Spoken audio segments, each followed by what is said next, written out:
வணக்கம். மாலை முரசு செய்திகள் தொலைக்காட்சியில் 50 முக்கிய செய்திகளை விரைவாகவும் துல்லியமாகவும் அரை மணியில் பார்க்கலாம்.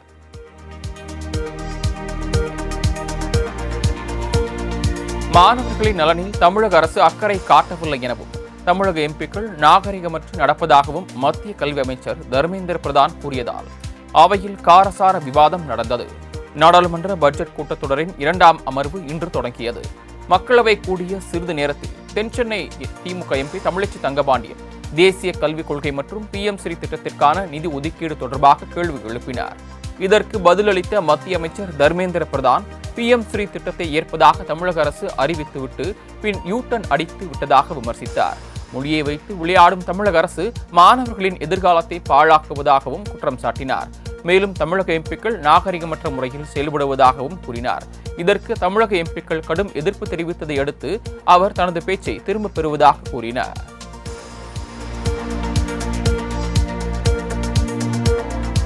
மத்திய அமைச்சரின் சர்ச்சை பேச்சுக்கு கடும் எதிர்ப்பு தெரிவித்து திமுக எம்பிக்கள் அவையின் மைய பகுதிக்கு வந்து அமளியில் ஈடுபட்டனர்.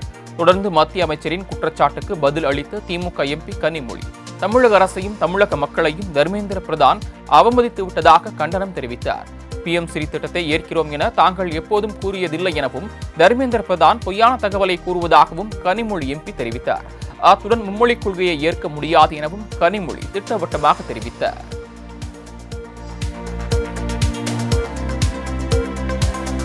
மத்திய அமைச்சர் தர்மேந்திர பிரதானுக்கு நாவடக்கம் வேண்டுமென முதலமைச்சர் மு.க.ஸ்டாலின் எச்சரித்துள்ளார். தன்னை மன்னர் என எண்ணிக்கொண்டு தர்மேந்திர பிரதான் ஆணவத்துடன் பேசுவதாக முதலமைச்சர் மு.க.ஸ்டாலின் சாடியுள்ளார். தமிழ்நாட்டின் நிதியை தராமல் ஏமாற்றும் நீங்கள் தமிழ்நாட்டு எம்பிக்களை பார்த்து அநாகரிகமாக என்பதா என காட்டமாக கேள்வி எழுப்பியுள்ளார் முதலமைச்சர் மு.க.ஸ்டாலின். தமிழ்நாட்டு மக்களை மத்திய அமைச்சர் அவமானப்படுத்துவதை பிரதமர் நரேந்திர மோடி ஏற்கிறாரா என்றும் வினவியுள்ளார்.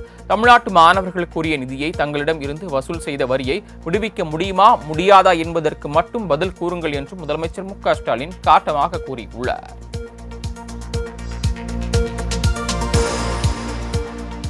சென்னை சைதாப்பேட்டையில் மத்திய கல்வி அமைச்சரை கண்டித்து திமுக சார்பில் நடத்தப்பட்ட போராட்டத்தில் அவரது உருவ பொம்மை எரிக்கப்பட்டது. மத்திய கல்வி அமைச்சர் தர்மேந்திர பிரதானை கண்டித்து சைதாப்பேட்டை மேற்கு பகுதி திமுக சார்பில் போராட்டம் நடத்தப்பட்டது. இதில் 100க்கும் மேற்பட்ட திமுக நிர்வாகிகள் கலந்து கொண்டு தர்மேந்திர பிரதானின் உருவ பொம்மையை செருப்பால் அடித்தும் எரித்தும் கண்டன கோஷங்களை எழுப்பினர். இதேபோல தமிழகத்தின் பல்வேறு மாவட்டங்களில் மத்திய அமைச்சரின் உருவ பொம்மையை எரித்து திமுகவினர் போராட்டம் நடத்தினர்.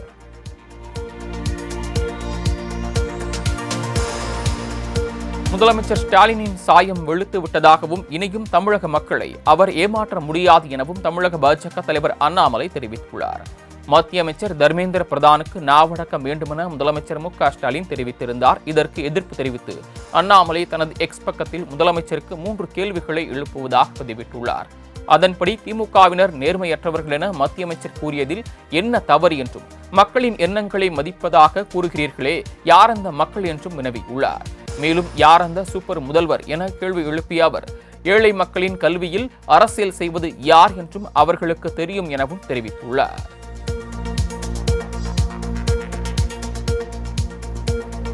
ஹிந்தி திணிக்கப்படுவதாக கூறி திமுகவினர் செய்யும் வஞ்சக அரசியலை தமிழக மக்கள் ஒருபோதும் நம்ப போவது இல்லை என்று மத்திய இணையமைச்சர் எல் முருகன் தெரிவித்துள்ளார். தமிழகத்தில் தனியார் பள்ளி மாணவர்கள் 3 மொழியை கற்கும் வசதி உள்ள நிலையில் திமுக அரசு தங்கள் அரசியல் விளையாட்டிற்காக அரசு பள்ளி மாணவர்களின் வாழ்க்கையுடன் விளையாடுவதாக குறிப்பிட்டுள்ளார். திமுகவினர் வழக்கம் போல நாடாளுமன்றத்தில் இன்று அவதூறுகளை அள்ளி வீசியுள்ளனர் என்றும் மொழியை வைத்து மீண்டும் ஒருமுறை அரசியல் செய்துள்ளனர் என்றும் எல் முருகன் சாடியுள்ளார்.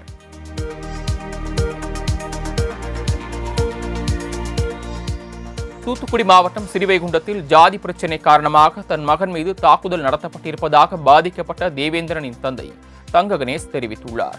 கபடி போட்டியின் போது எங்களை தொடுவியா என கூறி விரல்களை ஆதிக்க கும்பல் வெட்டியுள்ளதாக அவர் கண்ணீர் மல்க தெரிவித்துள்ளார். இந்நிலையில் முன் விரோதத்தால் மாணவன் வெட்டப்பட்டிருப்பதாக நெல்லை சரக DIG தெரிவித்துள்ளார். காதல் விவகாரம் உள்ளிட்ட பல்வேறு பிரச்சனைகள் இருப்பதாகவும் இதில் தொடர்புடையவர்களை பிடிக்க துணை காவல் கண்காணிப்பாளர் தலைமையில் 5 தனிப்படைகள் அமைக்கப்பட்டிருப்பதாகவும் தெரிவித்துள்ளார்.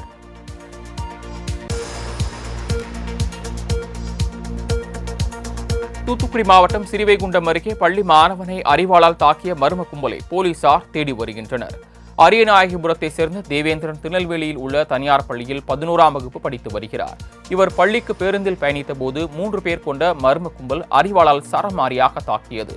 இதில் மாணவன் பலத்த காயமடைந்த நிலையில் மருத்துவமனையில் அனுமதிக்கப்பட்டு சிகிச்சை அளிக்கப்பட்டு வருகிறது. கபடி போட்டியில் ஏற்பட்ட முன்பகை காரணமாகவே இந்த தாக்குதல் நடத்தப்பட்டிருப்பது முதற்கட்ட விசாரணையில் தெரிய வந்துள்ளது.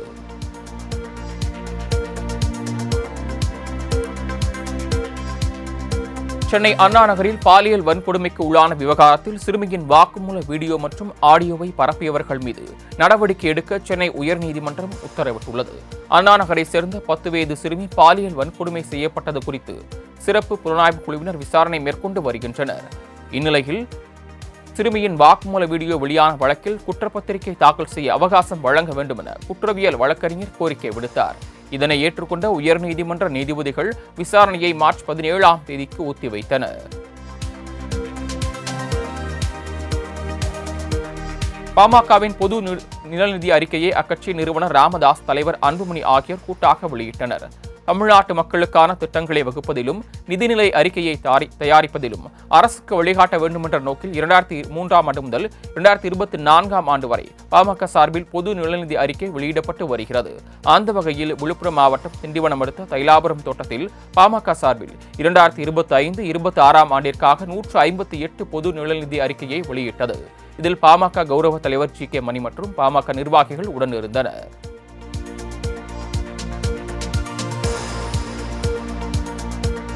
மும்மொழி கொள்கை என்பது மாணவர்களுக்கு நாம் எழுதும் மரண சாசனம் என நாம் தமிழர் கட்சியின் தலைவர் சீமான் கடுமையாக சாடியுள்ளார். கோவை விமான நிலையத்தில் செய்தியாளர்களை சந்தித்த அவர், தமிழகத்தில் மாணவர்கள் விரும்பிய கல்வியை படிக்க பாஜக பெரிய தடையாக இருக்கிறது என்று குற்றம் சாட்டினார். கல்வியை வியாபாரமாக்கிவிட்டு சமகல்வி என சொல்வதே மோசடி என்றார். மேலும் ஒரு நாள் தொப்பி போட்டு வேடம் போடும் இஸ்லாமியர் தாம் இல்லை என விஜயை சாடிய சீமான் 2026 தேர்தல் கூட்டணி குறித்த கேள்விக்கும் விளக்கம் அளித்தார். தஞ்சாவூரில் வட்டிக்கு பணம் கொடுக்கும் தொழிலில் ஈடுபட்டுள்ள ஓய்வு பெற்ற ஆசிரியர் ஒருவர் பணத்தை காட்டி இளம் பெண்ணிடம் அத்துமீறிய சம்பவம் அதிர்ச்சியை ஏற்படுத்தியுள்ளது. நாஞ்சிக்கோட்டை பகுதியைச் சேர்ந்த ஆரோக்கியசாமி என்பவரிடம் பெண் ஒருவர் குடும்ப பிரச்சினைக்காக 15,000 ரூபாய் கடனாக கேட்டுள்ளார். அப்போது வட்டி வேண்டாம், நீ அசல் மட்டும் கொடுத்தால் போதும் என கூறி அந்த பெண் மீது தவறான எண்ணத்துடன் பாய்ந்துள்ளார். இந்நிலையில் மாணவர்களுக்கு நல் ஒழுக்கத்தை கற்றுக் கொடுக்கும் ஆசிரியரின் இந்த அத்துமீறல் குறித்த வீடியோ இணையத்தில் வெளியாகி அதிர்ச்சியை ஏற்படுத்தியுள்ளது.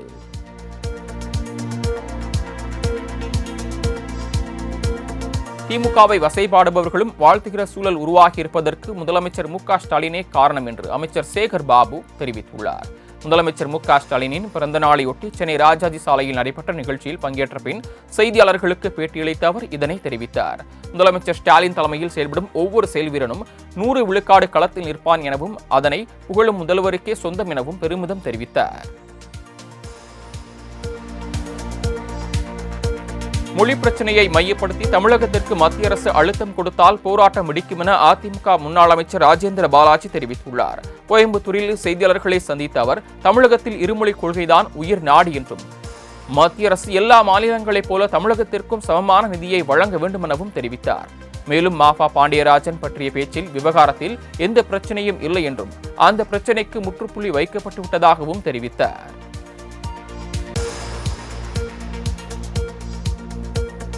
வழிப்பறி வழக்கில் காவல் உதவி ஆய்வாளர்கள் இருவருக்கு நிபந்தனை ஜாமீன் வழங்கி சென்னை உயர்நீதிமன்றம் உத்தரவிட்டுள்ளது. சென்னை 1000 விளக்கு காவல் எல்லைக்குட்பட்ட பகுதியில் ராயபுரத்தை சேர்ந்த தமீம் அன்சாரி என்பவரிடம் 20 லட்சம் ரூபாய் வழிப்பறி செய்ததாக கைதான காவல் உதவி ஆய்வாளர்கள் சன்னி லாய்டு மற்றும் ராஜா சிங் தாக்கல் செய்த மனுவில் இருவருக்கும் ஜாமீன் வழங்கிய நீதிபதி 1000 விளக்கு காவல் நிலையத்தில் தினமும் ஆஜராகி கையெழுத்திட வேண்டும் என நிபந்தனை விதித்து உத்தரவிட்டனர்.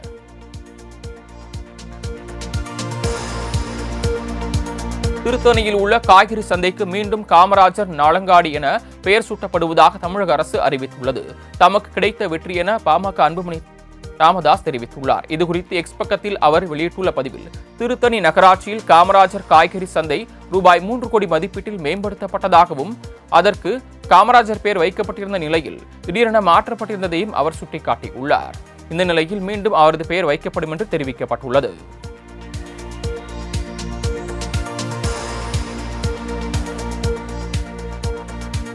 அரசு பள்ளி சுற்றுச்சுவர் இடிந்து விழுந்து பலியான மாணவனின் தந்தைக்கு 5 லட்சம் ரூபாய் இழப்பீடு வழங்க தமிழக அரசுக்கு மாநில மனித உரிமை ஆணையம் பரிந்துரை செய்துள்ளது.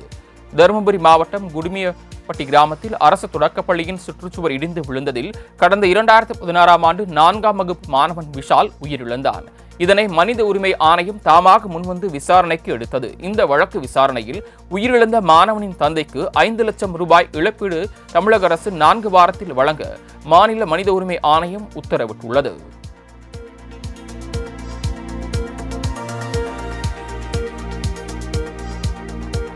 புதுச்சேரியில் 13,600 கோடி ரூபாய் மதிப்பில் பட்ஜெட் தாக்கல் செய்யப்பட உள்ளதாக சபாநாயகர் செல்வம் தெரிவித்துள்ளார். 15வது சட்டப்பேரவையின் 6வது கூட்டத்தொடர் தொடங்கிய போது உரையாற்றிய துணைநிலை ஆளுநர் புதுச்சேரியில் தனிநபர் வருமானம் 2024-2025ஆம் ஆண்டில் 5.33 விழுக்காடாக அதிகரித்திருப்பதாக தெரிவித்தார்.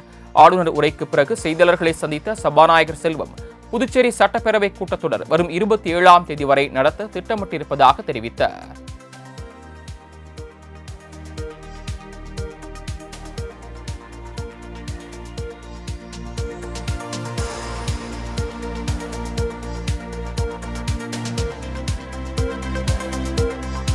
சென்னை சாலிகிராமத்தில் ஐடி ஊழியர் தனியாக வீட்டில் இறந்து கிடந்த சம்பவம் அப்பகுதியில் அதிர்ச்சியை ஏற்படுத்தியுள்ளது. திருவண்ணாமலை மாவட்டத்தைச் சேர்ந்த நேதாஜி சென்னையில் ஐடி ஊழியராக பணியாற்றி வந்தார்.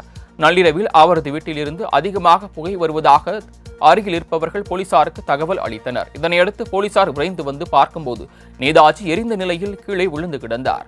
அவரது சடலத்தை மீட்ட போலீசார் கொலையா தற்கொலையா என விசாரணை மேற்கொண்டுள்ளனர்.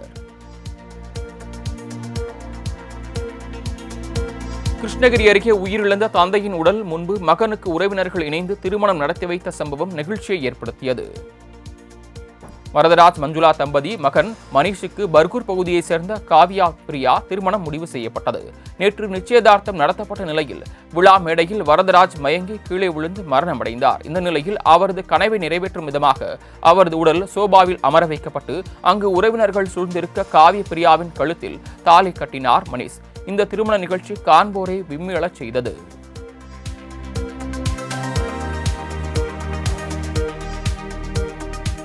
யானைகள் தாக்கி மனிதர்கள் உயிரிழக்கும் சம்பவங்களை தடுக்கும் விதமாக வேலி அமைக்க தமிழ்நாடு அரசு அரசாணை வெளியிட்டுள்ளது.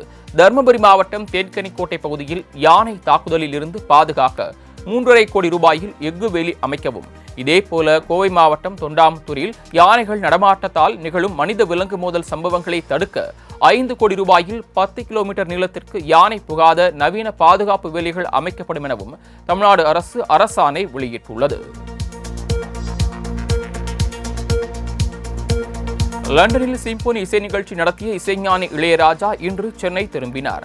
அவருக்கு விமான நிலையத்தில் உற்சாக வரவேற்பு அளிக்கப்பட்டது. தமிழக அரசு சார்பில் அமைச்சர் தங்கம் தென்னரசு இளையராஜாவை வரவேற்றார். இதன் பின் செய்தியாளர்களை சந்தித்த இசைஞானி இளையராஜா தன்னை வரவேற்ற அனைவருக்கும் நன்றி என தெரிவித்தார். தனது சிம்போனி இசையை மூச்சுவிட மறந்து ரசிகர்கள் ரசித்தனர் என்றும் ரசிகர்களின் வாழ்வுக்கே இந்தியாவுக்கு பெருமை எனவும் அவர் தெரிவித்தார். அரசியலும் சினிமாவும் பொதுவான ஒன்று எனவும் யார் வேண்டுமானாலும் 2 துறைகளுக்கு வரலாம் எனவும் நடிகரும் ஒளிப்பதிவாளருமான நட்டி நடராஜன் தெரிவித்தார். சென்னையில் நிகழ்ச்சி ஒன்றில் கலந்து கொண்ட பிறகு செய்தியாளர்களிடம் பேசிய அவர் இதனை தெரிவித்தார். மேலும் சிம்போனி நிகழ்ச்சியை நடத்திய இளையராஜாவுக்கு வாழ்த்து தெரிவித்த நடராஜன், இளையராஜா மட்டும் இல்லை என்றால் இன்று நிறைய பேர் பைத்தியமாக இருந்திருப்பார்கள் என்றும் அவர் தெரிவித்தார்.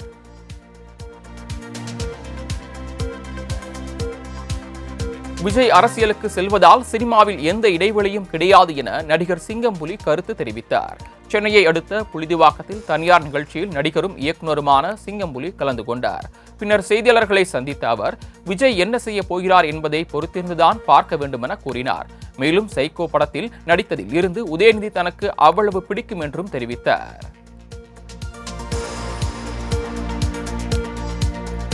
தமிழகத்தில் கன்னியாகுமரி, திருநெல்வேலி, தென்காசி மற்றும் தூத்துக்குடி ஆகிய 4 மாவட்டங்களில் நாளை மிக கனமழைக்கு வாய்ப்பு இருப்பதாக சென்னை வானிலை ஆய்வு மையம் தெரிவித்துள்ளது. இது தொடர்பாக சென்னை வானிலை ஆய்வு மையம் வெளியிட்டுள்ள அறிக்கையில் அடுத்த 2 தினங்களுக்கு கன்னியாகுமரி, திருநெல்வேலி, தென்காசி மற்றும் தூத்துக்குடி ஆகிய மாவட்டங்களில் ஓரிரு இடங்களில் கன முதல் மிக கனமழை பெய்யக்கூடும் என அறிவிக்கப்பட்டுள்ளது. தென் தமிழக கடலோர பகுதிகள், மன்னார் வளைகுடா மற்றும் அதனை ஒட்டிய குமரிக்கடல் பகுதிகளில் மணிக்கு 35 முதல் 45 கிலோமீட்டர் வேகத்தில் சூறைக்காற்று வீசக்கூடும் என்பதால் அடுத்த 2 தினங்களுக்கு மீனவர்கள் யாரும் கடலுக்கு செல்ல வேண்டாம் என அறிவுறுத்தப்பட்டுள்ளது.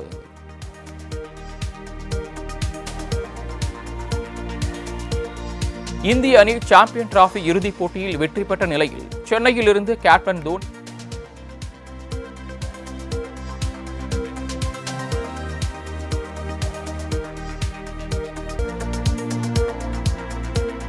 2025-2026 ஆண்டுக்கான நீட் தேர்வு விண்ணப்பத்தில் திருத்தம் செய்வதற்கான கால அவகாசம் நாளையுடன் முடிவடைகிறது. நீட் தேர்வுக்கான விண்ணப்பம் பிப்ரவரி 7ஆம் தேதி தொடங்கி மார்ச் 7ஆம் தேதியுடன் நிறைவடைந்த நிலையில் விண்ணப்பத்தில் மாணவர்கள் திருத்தம் செய்து கொள்ள மார்ச் 9ஆம் தேதி முதல் 11ஆம் தேதி வரை NTA கால அவகாசம் வழங்கியது. அதன்படி நாளையுடன் மாணவர்கள் இணையதளம் மூலமாக விண்ணப்பத்தில் திருத்தம் செய்து கொள்வதற்கான கால அவகாசம் முடிவடைகிறது.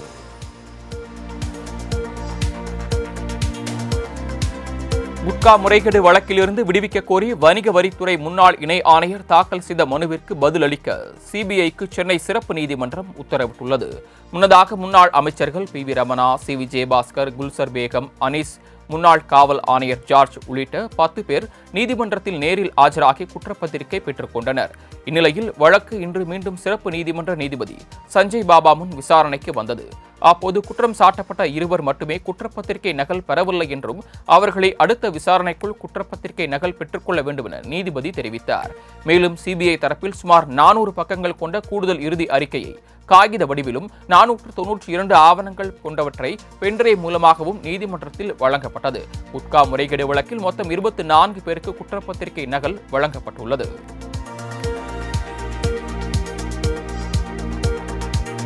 தற்கொலைக்கு முயற்சிக்கவில்லை என பிரபல பின்னணி பாடகி கல்பனா தெரிவித்துள்ளார். கல்பனா தற்கொலைக்கு முயன்றதாக அண்மையில் தகவல் வெளியானது.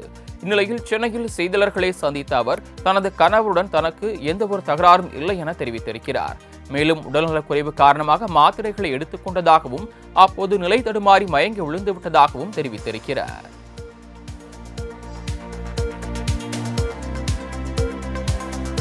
நெல்லை மாவட்டம் திசையன்விளை அருகே சீரான குடிநீர் வசதி கேட்டு சாலை மறியலில் ஈடுபட்ட பெண்கள் அந்த வழியாக வந்த சபாநாயகரின் காரை முற்றுகையிட முயன்றதால் பரபரப்பு ஏற்பட்டது.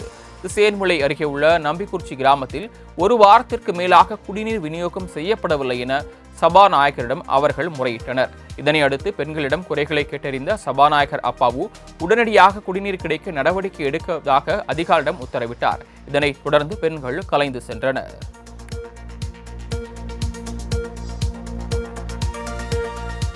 திருவண்ணாமலை மாவட்டம் செய்யார் அருகே சொத்து தகராறில் இளைஞர் மீது லாரியை ஏற்றி கொலை செய்த நபரை போலீசார் கைது செய்தனர். செய்யாறு அடுத்த வாழவந்தல் கிராமத்தை சேர்ந்த திருப்பதி என்பவருக்கும் அதே பகுதியைச் சேர்ந்த புண்ணியகோடி என்பவருக்கும் இடையே பிரச்சனை இருந்து வந்ததாக கூறப்படுகிறது. இந்நிலையில் பிரச்சனைக்குரிய இடத்தில் புண்ணியகோடி லாரி மூலம் மண் கொட்டியதால் இருவருக்கும் இடையே தகராறு ஏற்பட்டதனால் ஆத்திரமடைந்த புண்ணியகோடி லாரியை திருப்பதி மீது ஏற்றி கொலை செய்துள்ளார். இதுகுறித்த புகாரின் பேரில் போலீசார் புண்ணியகோடியை கைது செய்துள்ளனர்.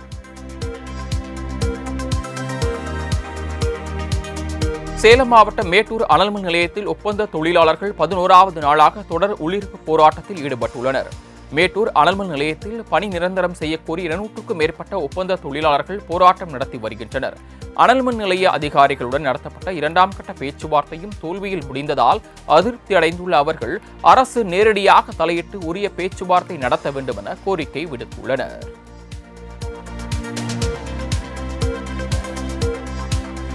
திருப்பூர் மாவட்டம் பல்லடம் அருகே ATM இயந்திரத்தை மர்ம நபர் ஒருவர் அடித்து உடைக்க முயற்சி செய்யும் CCTV காட்சிகள் வெளியாகியுள்ளன.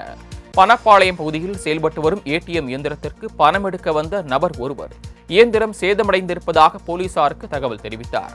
அதன் அடிப்படையில் போலீசார் CCTV காட்சிகளை ஆய்வு செய்ததில் மர்ம நபர் ஒருவர் கால் மற்றும் கல்லால் இயந்திரத்தை அடித்து உதைப்பது பதிவாகியிருந்தது.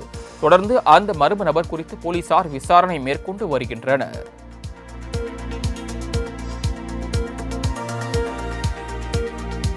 தெலுங்கானா மாநிலம் மிரியாலகுடாவில் ஒருவர் கொலை செய்யப்பட்ட வழக்கில் குற்றவாளிக்கு மரண தண்டனையும் உடந்தையாக இருந்த 6 பேருக்கு ஆயுள் தண்டனையும் விதித்து நீதிமன்றம் தீர்ப்பளித்துள்ளது. மிரியாலகுடாவை சேர்ந்த மாருதி ராவ் தனது மகளை காதலித்து திருமணம் செய்து கொண்ட புரண் என்பவரை கூலி படையினர் ஏவி கொலை செய்துள்ளார். இதில் குற்றவாளிகள் அனைவரும் கைது செய்யப்பட்ட நிலையில் தந்தை ராவ் தற்கொலை செய்து கொண்டார். இந்த கொலை வழக்கில் இரண்டாவது குற்றவாளியான குமார் சர்மாவுக்கு மரண தண்டனை விதித்தும் அதேபோல கூலிப்படையினர் 6 பேருக்கு ஆயுள் தண்டனை விதித்தும் நீதிமன்றம் தீர்ப்பளித்திருக்கிறது.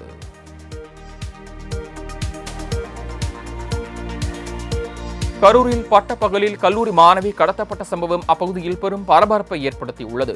ராயனூர் அடுத்த பொன்னகர் பேருந்து நிறுத்தம் அருகில் ஈசநத்தம் பகுதியைச் சேர்ந்த அரசு கல்லூரி மாணவி சக மாணவிகளுடன் சென்று கொண்டிருந்தார்.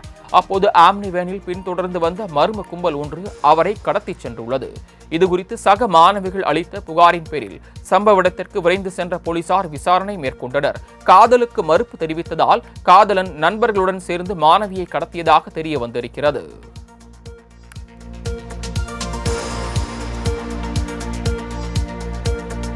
கிருஷ்ணகிரி மாவட்டம் தேன்கனிக்கோட்டையில் இலவச பட்டா வழங்க கோரி பொதுமக்கள் போராட்டத்தில் ஈடுபட்டதால் பரபரப்பு ஏற்பட்டது. தேன்கனிக்கோட்டை, ஜவளகிரி, அஞ்சட்டி, கிளமங்கலம் உள்ளிட்ட பல்வேறு கிராம பகுதிகளில் வாழும் பொதுமக்கள் தங்களுக்கு இலவச மனைப்பட்டா, சாகுபடி நிலங்களுக்கு பட்டா வழங்க வேண்டும் என போராட்டத்தில் ஈடுபட்டனர்.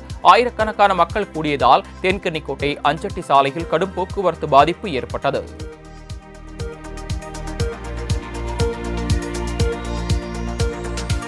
சிறையில் தன்னை தாக்கிய அதிகாரிகள் மீது நடவடிக்கை எடுக்க கோரி விசாரணை கைதி தாக்கல் செய்த மனுவை தள்ளுபடி செய்து சென்னை உயர்நீதிமன்றம் உத்தரவிட்டுள்ளது. கொலை வழக்கில் கைது செய்யப்பட்டு புழல் சிறையில் அடைக்கப்பட்டுள்ள பன்னா இஸ்மாயில் மற்றும் பிலால் மாலிக் ஆகியோர் தாக்கல் செய்த மனுக்களை நீதிமன்றம் தள்ளுபடி செய்து உத்தரவிட்டிருக்கிறது.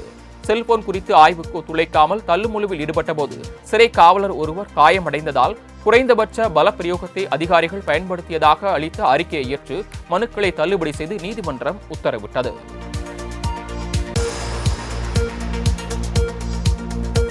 சென்னை ஜார்ஜ் டவுனில் 9 கோடி ரூபாய் மதிப்பீட்டில் புனரமைக்கப்பட்ட பதிவுத்துறை அலுவலகங்களை அமைச்சர்கள் மூர்த்தி மற்றும் சேகர் பாபு ஆகியோர் குத்துவிளக்கு ஏற்றி திறந்து வைத்தனர். சென்னை ஜார்ஜ் டவுனில் ராஜாஜி சாலையில் அமைந்துள்ள 160 ஆண்டுகள் பழமை வாய்ந்த பதிவுத்துறைக்கு சொந்தமான பிராதான கட்டிடம் வலுவிழந்து காணப்பட்டதை தொடர்ந்து அதனை 9 கோடியே 80 லட்சம் ரூபாய் செலவில் புனரமைக்கும் பணி நடைபெற்று வந்தது. அதன்படி பழமை மாறாமல் மேம்படுத்தப்பட்ட வசதிகளுடன் புனரமைக்கப்பட்ட அலுவலகங்கள் இன்று பொதுமக்கள் பயன்பாட்டிற்கு திறந்து வைக்கப்பட்டிருக்கிறது.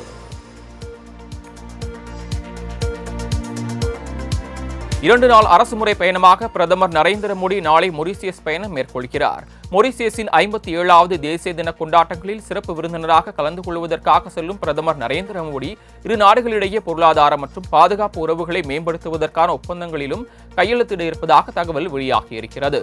இதனிடையே இந்தியாவுடனான உறவு மிகவும் தனித்துவமானது என மொரீசியஸ் பிரதமர் தெரிவித்திருக்கிறார்.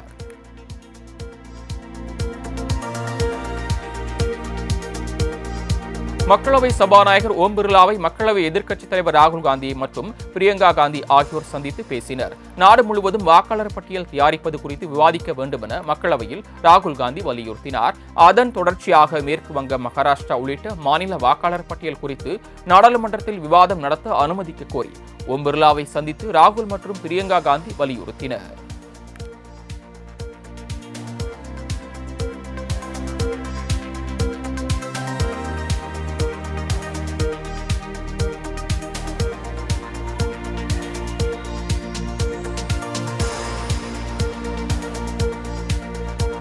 கர்நாடகாவில் நடந்த சாலை விபத்தில் 5 பேர் சம்பவ இடத்திலேயே உயிரிழந்தனர்.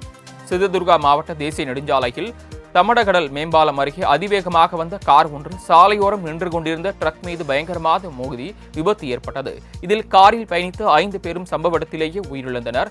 5 பேரும் பெங்களூருவை சேர்ந்தவர்கள் என்றும் பெலகாவி சவதத்தி எல்லம்மா கோவிலில் சாமி தரிசனம் செய்துவிட்டு திரும்பிய போது விபத்தில் சிக்கியதும் தெரிய வந்தது.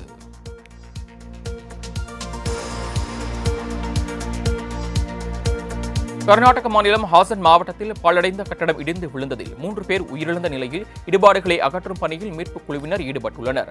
வேலூர் பகுதியில் உள்ள பேருந்து நிலையத்திற்கு எதிரே பாழடைந்த கட்டடம் ஒன்று இடிந்து விழக்கூடிய நிலையில் இருந்து வந்தது. இதன் அருகே வியாபாரிகள் வியாபாரம் நடத்தி வந்த நிலையில் நேற்று எதிர்பாராத விதமாக அந்த கட்டிடம் இடிந்து விழுந்தது. இதில் வியாபாரிகள் மற்றும் பலரும் உள்ளே சிக்கிய நிலையில் 3 பேர் உயிரிழந்தனர்.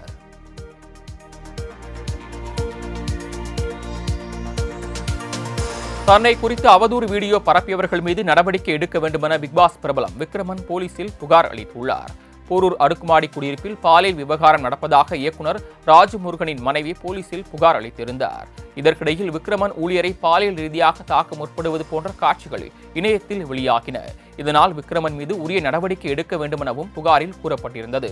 இதற்கு எதிர்ப்பு தெரிவித்த விக்ரமன் மற்றும் அவரது மனைவி அது படப்பிடிப்புக்காக எடுக்கப்பட்ட காட்சி எனவும் அவதூறாக சிலர் இணையத்தில் வெளியிட்டதாக கூறி திருவேற்காடு காவல் நிலையத்தில் புகார் அளித்தனர்.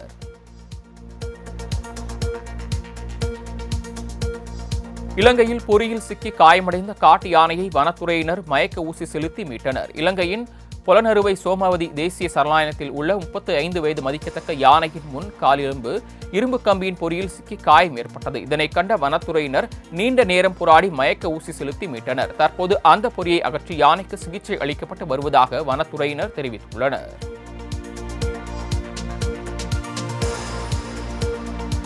கனடாவின் புதிய பிரதமர் ஆகிறார் மார்க் கார்னி. கனடாவின் பிரதமராக இருந்த ஜஸ்டின் ட்ரூடோ கடந்த ஜனவரி மாதம் 7ஆம் தேதி தனது பதவியை ராஜினாமா செய்தார். இதனைத் தொடர்ந்து லிபரல் கட்சியின் அடுத்த தலைவராகவும் கனடா நாட்டின் 24வது பிரதமராகவும் மார்க் கார்னி தேர்ந்தெடுக்கப்பட்டுள்ளார்.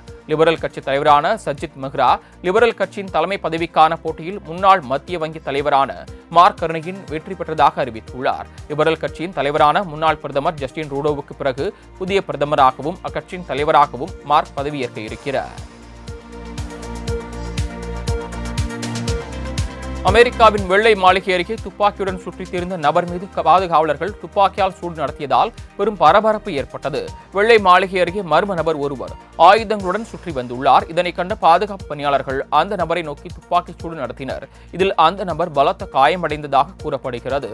அமெரிக்க அதிபர் டிரம்பை தாக்க திட்டமிட்டு அந்த நபர் அங்கு சுற்றித் திரிந்தாரா என்ற கோணத்தில் பாதுகாப்புத்துறை அதிகாரிகள் விசாரணை மேற்கொண்டுள்ளனர்.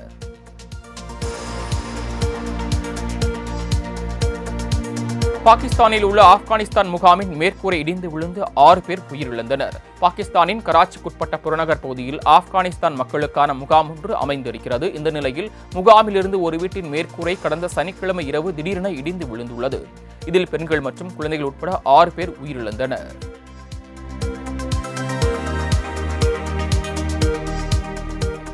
அர்ஜென்டினாவில் கனமழை வெள்ளத்தில் சிக்கி 16 பேர் உயிரிழந்தனர். தென் அர்ஜென்டினாவில் பியூனோஸ் ஐரஸ் மாகாணம் பாஹியா பிளான்கா நகரில் கடந்த வெள்ளிக்கிழமை அன்று கனத்த மழை பெய்து வருகிறது. இதனால் நகரின் பல்வேறு பகுதிகளில் இருந்தும் வெள்ளம் சூழ்ந்து ஆயிரக்கணக்கான மக்கள் பாதுகாப்பான இடங்களுக்கு வெளியேற்றப்பட்டுள்ளனர். இதனிடையே கனமழை வெள்ளத்தில் சிக்கி உயிரிழந்தோர் எண்ணிக்கை 16ஆக அதிகரித்திருக்கிறது. மேலும் பலர் படுகாயமடைந்திருக்கின்றனர். அதேவேளை வெள்ளத்தில் சிக்கி பலர் மாயமாகி இருக்கின்றனர். கனமழை தற்போது நின்றுள்ள நிலையில் மீட்புப் பணிகள் முழுவீச்சில் நடைபெற்று வருகிறது.